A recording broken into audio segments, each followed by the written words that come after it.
Dopo lo spettacolo lo scorso novembre al Teatro Malibran, il Festival della Canzone Veneziana si sposta a Mestre, visto il successo ottenuto con la prima al Teatro Toniolo domenica alle 15:30. Finalmente potremo aprire i battenti anche alle famiglie. L'orario infatti è un orario proprio a target familiare. Quello che dico è: portate i vostri bimbi a teatro. In scena 19 tra solisti e gruppi musicali per rivivere la tradizione della canzone veneziana di ieri, ma anche di oggi.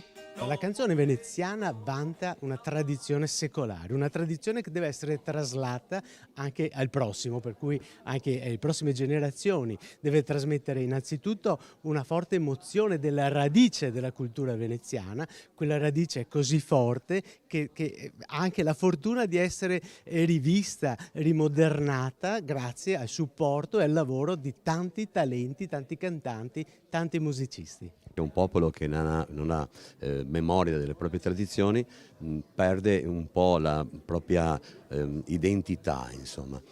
Questa cosa non è nata però solamente per una questione culturale, è nata anche per valorizzare tutti gli artisti, i cantanti che sono del territorio, che per un momento si sono perduti, quindi c'è stato veramente un lavoro di ricerca sia sulle canzoni perdute, diciamo così, quelle delle vecchie tradizioni, e anche delle canzoni nuove, moderne. L'amore, la storia, le botteghe, tramandare la canzone veneziana alle nuove generazioni è fondamentale per portare avanti una tradizione ricca di emozioni. Uno degli obiettivi di questa manifestazione a cui tengo particolarmente è proprio questo: trasmettere ai bimbi, ai giovani, alle nuove generazioni il valore di Venezia e delle sue tradizioni che orgogliosamente ci dobbiamo ricordare. Me basta di averti